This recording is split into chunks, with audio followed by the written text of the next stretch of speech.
So I have our image that I cut out in Photoshop with a little transparent background. I'm going to go ahead and drag that image of our woman in. So this is where we get to mess around with blending modes a little bit. So I'm going to make her the right size for this particular piece. So I think I need to make her a little bit bigger to have a higher impact.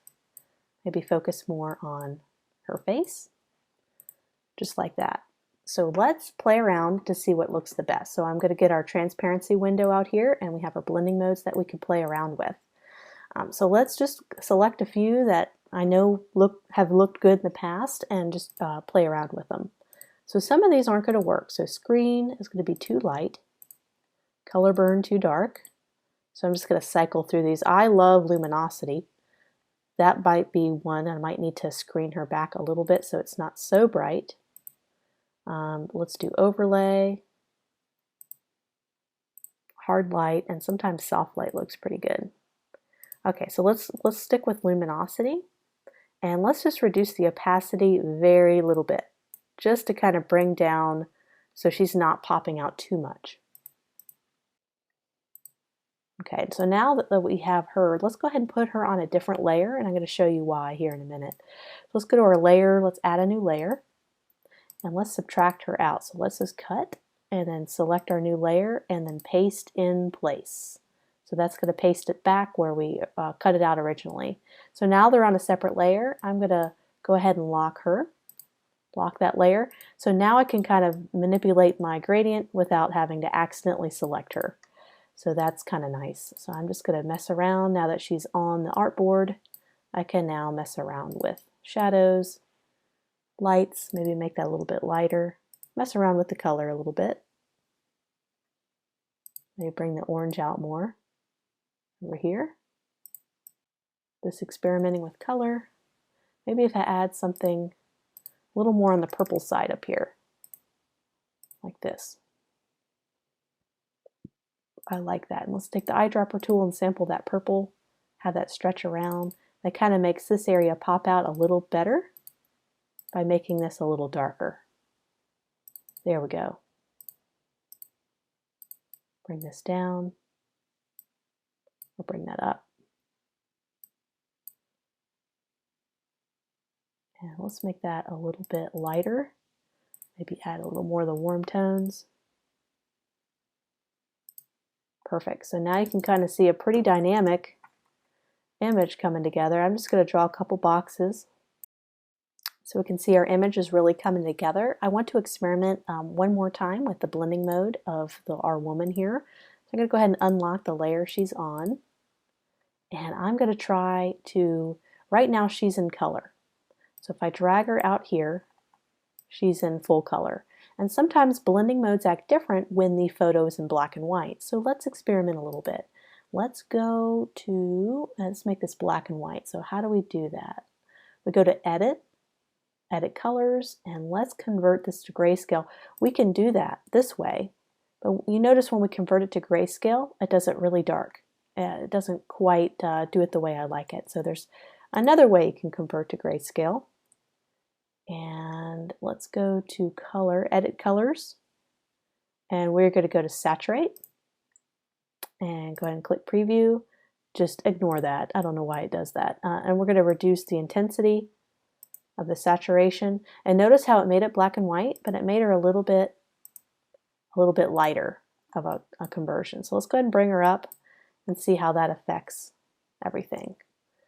So I'm just using my keyboard keys, moving her up and then over. So let's try hard light. So let's see what hard light does. So that kind of makes her, let's kind of compare the two here. I like that a little bit better. Her shadows come out more. There's more contrast doing it this way. I think doing luminosity when she was in color looked great too. But I do like how she pops out a little bit more. And when you have the photo in black and white, and go ahead and experiment. It does behave differently with blending mode. So just experiment. If you don't like how it's looking in color, Switch it to black and white, desaturate it a little bit, and try out some different blending modes to see if you like that a little bit better. So let's just back it off a notch, and I think we're good. I think we're ready to start adding some details. So I switched out my gradient mesh with one I did earlier in a previous example. I just liked the way it looked a little bit better than the one I did previously. So here's kind of the mesh that I did, that I just brought in. It just varies a little bit. The colors are still the same, just a little bit of a different color transition. And I have her on hard light blending mode. And so let's go ahead and add some different shapes and do some blending mode fun with this. So let's go ahead and get we could do our pen tool, or we could just do our rectangle tool. Let's do our rectangle tool, and we're going to do kind of a diagonal shape that goes across. And I'm going to change the blending mode to, let's play around with a few. I think I end up doing luminosity with this one. No, I don't. Let's see. Color burn, multiply. And sometimes if we change the color of the block, it's going to change the way the blending mode reacts. So I had it on white, so now I'm just changing it to black to see how that reacts. And that might be closer to what I want to do. So color dodge. So I'm just going to do kind of a shape, kind of add a little bit of excitement here. So we could do red, blue,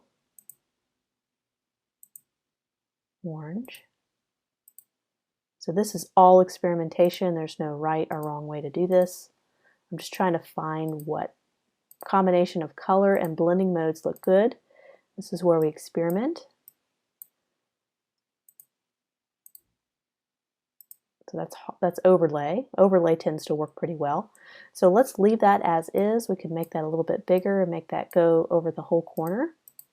And I'm just going to go up here. I just have some white boxes covering my edges, so it doesn't look messy when I try to experiment with it.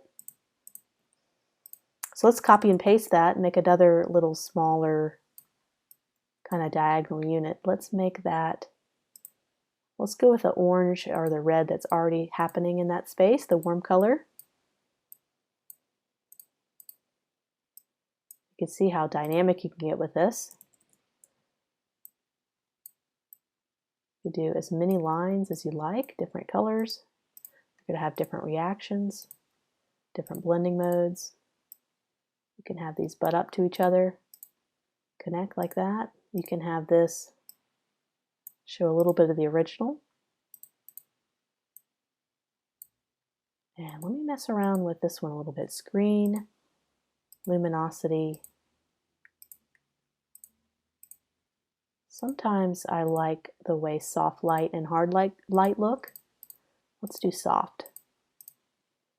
It's more subtle. I like that. And maybe I need to do that down here. Soft light. Yes. Really liking how soft light's looking.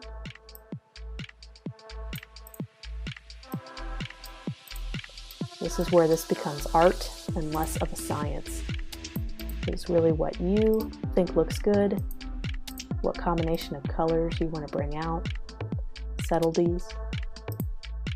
So I'm going to continue to play around with this and kind of see what we come up with.